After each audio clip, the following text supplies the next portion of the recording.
శ్రీమాత్రే నమ. జయ గురు దత్తాత్రేయ నమ. ఈ వీడియోలో మనం మీనరాశి వారు ప్రస్తుతం ఉన్నటువంటి గ్రహస్థితిని ఏ విధంగా వాళ్ళకి అనుకూలంగా మార్చుకోవాలంటే ఎటువంటి పరిహారాలు తీసుకోవాలి, ఎటువంటి జాగ్రత్తలు తీసుకోవాలి అన్న విషయాన్ని మనం పరిశీలిద్దాం. ముఖ్యంగా ప్రస్తుతం మీనరాశి వారికి సెప్టెంబర్ 17 వరకు రవి 6వ స్థానంలో సంచరించడం జరుగుతూ ఉంది. అదే సమయంలో బుధుడితో కూడా కలిసి ఏర్పడడం అన్నది ఒక విధంగా జాతకుడికి శత్రువులపై విజయాన్ని, ఇంటర్వ్యూల్లో సక్సెస్ని లభించే అవకాశం ఉంది. అంటే ప్రభుత్వ సంబంధించినటువంటి ఎటువంటి వ్యవహారంలోనైనా మీకు 100% సక్సెస్ రావడం జరుగుతూ ఉంటుంది. దాని తర్వాత ఏంటంటే విద్యార్థులకి ఇది చాలా అనుకూలమైనటువంటి స్థితి. మొత్తం మీద ఈ రవి 6వ స్థానంలో సంచరించినప్పుడు జాతకుడికి వృత్తి సంబంధించిన వ్యవహారాలు, ఆర్థిక సంబంధించిన విషయాలలో కంపల్సరిగా మీకు సక్సెస్ రావడం జరుగుతుంది. ఆ సమస్యలు పరిహారం అవుతాయంటే అన్నమాట.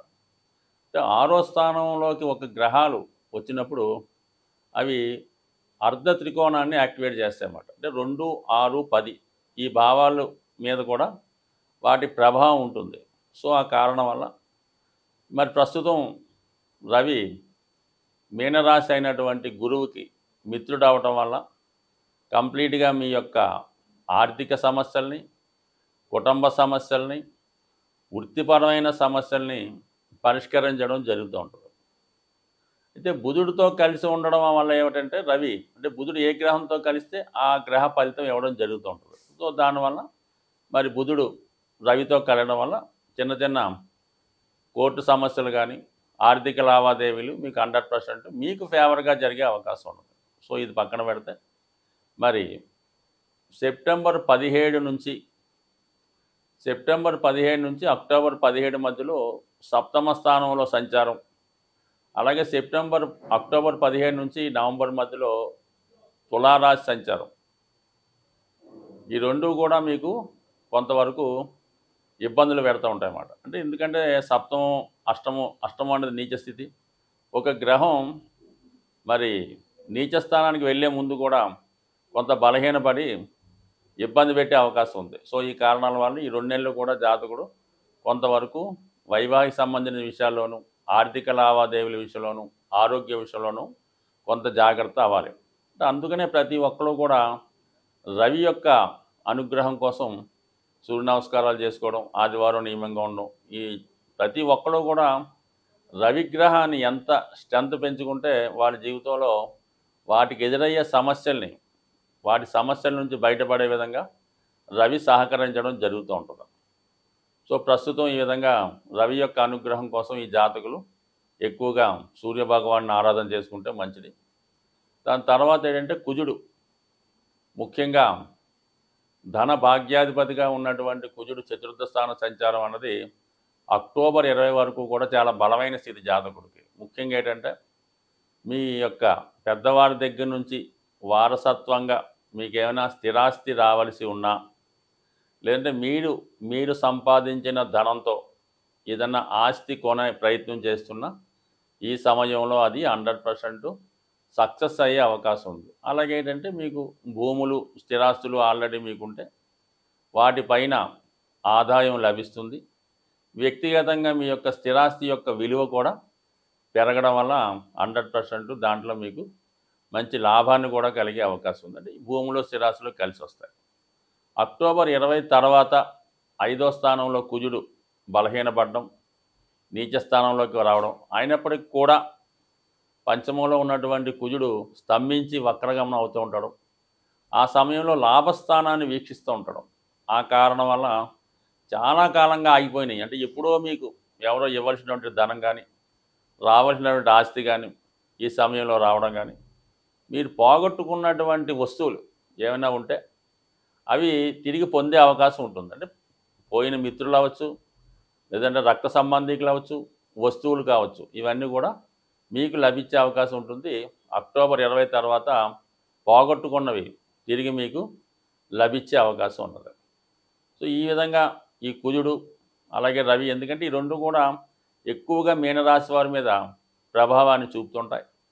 మరి శుక్రుడు ప్రస్తుతం ఇంచుమించుగా సప్తమ స్థానంలో సంచరిస్తూ మరి నీచ స్థానంలో ఉండడం వలన కొత్త వారితో పరిచయాలు పెంచుకునే ముందు చాలా జాగ్రత్తగా వ్యవహరించాలి. అంటే కొత్తగా ఎవరితో కలిసి వ్యవహారం చేయాలనుకున్నా, వ్యాపారం చేయాలనుకున్నా, లేదు ఏదన్నా ఎఫ్ఐఆర్ పెట్టుకోవాలి, లేదా స్నేహం చేయాలంటే ఖచ్చితంగా అందులో కొంత మోసం ఉంటుంది.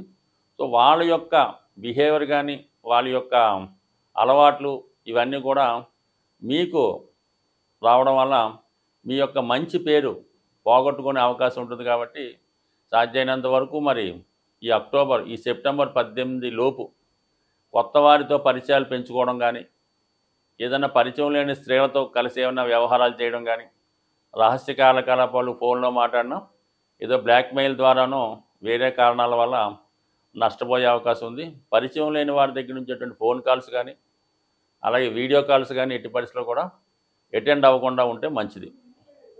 సో ఈ విధంగా కొంతవరకు మరి అక్టోబరు 10వ తారీఖు వరకు కూడా జాతకుడు కంపల్సరిగా స్త్రీల విషయంలో జాగ్రత్తగా వ్యవహరించవలసి ఉంటుంది.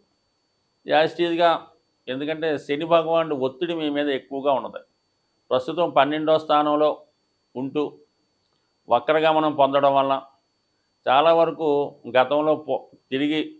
గతంలో అయిపోయిన అనుకున్నటువంటి ఇన్స్టాల్మెంట్స్ కానీ, ఈఎంఐలు కానీ, బాధ్యతలు కానీ తిరిగి మళ్ళీ వచ్చే అవకాశం ఉంది. ఎప్పుడు అయిపోయింది అనుకున్న ఇన్స్టాల్మెంట్ మళ్ళీ ఇంకో 3 నెలలు కట్టాలి అన్నట్టు రావచ్చు. ఏదైనా బాకీ మీరు ఎవరికైనా తీర్చామనుకోవచ్చు, ఆడు వచ్చి మళ్ళీ మీకు ఆ బాకీ ఉందనొచ్చు. సో ఈ విధంగా డబుల్ పేమెంట్ జరిగే సూచనలు ఉన్నాయి. కాబట్టి ఈ విషయాల్లో కంగారు పడకుండా జాగ్రత్తగా మరి ఇలాంటి బాధ్యతలు వచ్చినప్పుడు ఏదైనా మర్చిపోయి ఉంటే ఇంకొకసారి దాన్ని రివ్యూ చేసుకొని దాన్ని ఏదో విధంగా పరిష్కరించుకోవడం అనేది మంచిది. ఏదన్నా అనవసర వ్యయం, వృధా ఖర్చులు జరిగే అవకాశం ఉంది. అలాగే ఏదైనా సకాలంలో పేమెంట్ చేయలేకపోవడం వల్ల కూడా కొంత పెనాల్టీలు, అసలు దానికన్నా వడ్డీ రెట్టింపవడం, ఇవన్నీ ఈ సమయంలో ఇబ్బంది పెడుతున్నాయి. కాబట్టి ఖచ్చితంగా మరి జాతకుడు ఈ సమయంలో ఎక్కువగా ప్రతి విషయాన్ని కూడా జాగ్రత్తగా ఆలోచించి నిర్ణయం తీసుకోవాలి. ఏదైనా అగ్రిమెంట్ చేసినప్పుడు కానీ, సంతకం పెట్టినప్పుడు కానీ, ఎవరికైనా హామీ ఇచ్చినప్పుడు కానీ 100% జాగ్రత్త తీసుకోకపోతే ఇతరులు చేసినటువంటి తప్పులకి మీరు బాధ్యులయ్యే అవకాశం ఉంటుంది. తర్వాత ఎంత పశ్చాత్తాపడినా దాని నుంచి బయటపడలేకపోతుంటారు. దీనికి కొంతవరకు మీ యొక్క బలహీనత కారణం అవుతుంటుంది. అది ఏదన్నా అవ్వచ్చు. సో ఆ కారణం వల్ల, మొగమాటం వల్ల, బలహీనత వల్ల ఇతరుల వాడిని కాదనలేక ఇటువంటి వాటిలో ఇరుక్కోకుండా జాగ్రత్త పడితే మంచిది. మరి గురువు ప్రస్తుతం 3వ స్థానంలో ఉంటూ 3, 7, 11 భావాలను యాక్టివేట్ చేయడం జరుగుతుంది. ఒక విధంగా ఇది మంచి స్థితే జాతకుడికి. మరి మంచి స్థితి ఉన్నప్పుడు కూడా మరి శుక్ర యొక్క ప్రభావం అయితేనే, శని యొక్క ప్రభావం అయితే మీరు అనుకూలంగా లేకపోవడం వల్ల 100% మీకు ఈ సమస్యలు వచ్చే అవకాశం ఉంది. అయితే ఖచ్చితంగా ఆ సమస్యల నుంచి బయటపడతారు. అంత బయటపడేంత వరకు కొంతవరకు ఇలాంటి ఇబ్బందులు ఎదుర్కోవడం జరుగుతూ ఉంటుంది. అందుకని చాలా వరకు జాగ్రత్తగా, అప్రమత్తంగా వ్యవహరిస్తే రాబోయే రోజులు మీకు చాలా మంచిగా ఉండే అవకాశం ఉంది. అంటే గురువు త్వరలో 4వ స్థానంలోకి మారడం, అలాగే వక్రగమనం పొందుతూ ఉంటాడు. ఇంచుమించుగా మీకు అక్టోబర్ 10వ తారీఖు నుంచి సుమారుగా అటు ఇటుగా గురువు వక్రగమనంలోకి రావడం వల్ల తిరిగి మీ యొక్క అన్ని సమస్యలు సాల్వ్ అవుతుంటాయి.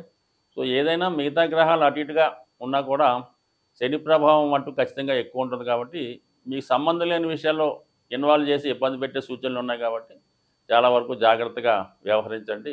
ఈ గ్రహాల యొక్క ఇబ్బందుల నుంచి బయటపడడానికి ఈ మధ్యకాలంలో ఒక గొప్ప పరిహారం అన్నది తమిళనాడులో స్టార్ట్ చేయడం జరిగింది.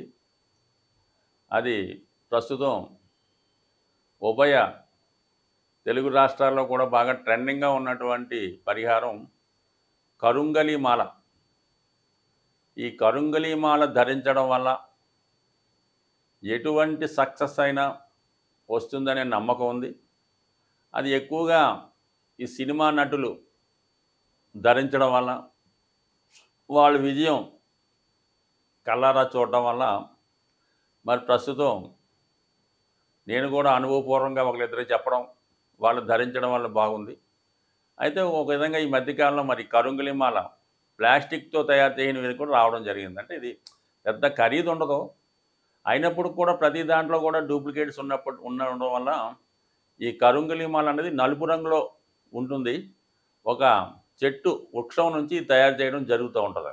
జమ్మి చెట్టు అని కొందరు అంటుంటారు, వేరే చెట్టు అని తుమ్మ చెట్లు లాంటిదని కొందరు అంటుంటారు. సో ఏదైనా అది ఖచ్చితంగా మరి కష్టాల్లో ఉన్న వాళ్ళని బయటపడవేస్తుంది.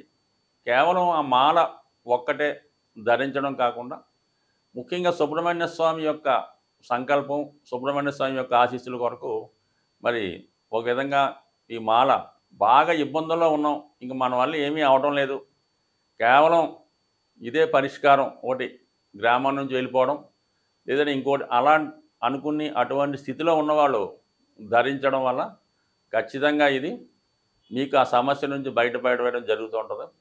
అయితే ఏంటంటే కొంత స్ట్రగుల్ ఉంటుంది. అంటే ఇది నలుపు రంగులో ఉంటుంది కాబట్టి శని యొక్క ప్రభావం ఉంటుంది. ఎవరైతే ఈ జాతకరీత్యా కొన్ని లగ్నాల వారు లేదంటే గోచారరీత్యా కొన్ని భావాల్లో శని ఉన్నవారు నమ్మకంతో ఈ మాల, ఈ కరుంగలి మాల ధరించడం వల్ల, ఈ ధరించిన వారు ఏంటంటే రెండు నియమాలు చేయాలి. ఒకటేమో ఎర్లీ మార్నింగ్ సూర్యోదయానికి ముందే లగాలి. రెండు ఏంటంటే సాధ్యమైనంత వరకు అబద్ధం ఆడకుండా ఉండాలి. మంగళవారం రోజు విధి విధానంగా సుబ్రహ్మణ్య స్వామి టెంపుల్కి వెళ్ళి సుబ్రహ్మణ్య స్వామిని పూజించుకోవడం వల్ల మరి చాలా వరకు తొందరలోనే ఇది పరిహారం జరుగుతుంటుంది. ఇది ఏ లగ్నం వారైనా ఏ రాశి వారైనా ధరించవచ్చు. కొద్దిగా తెలుసున్న చోట మంచిది, అంటే వాళ్ళు డైరెక్ట్గా దేవస్థానం నుంచి కూడా తెప్పించుకోవచ్చు. తెలుసున్న వాళ్ళు ఎవరన్నా ఉంటే వాళ్ళ ద్వారా తీసుకొని కొద్దిగా దాన్ని మాలని శుద్ధి చేయడం వల్ల, సుబ్రహ్మణ్య స్వామి మంత్రం ద్వారా శుద్ధి చేసి ధరించడం వల్ల 100% ఎటువంటి సమస్య నుంచైనా బయటపడడం జరగడం అన్నది నేను ప్రాక్టికల్గా చూశాను. స్వస్తి.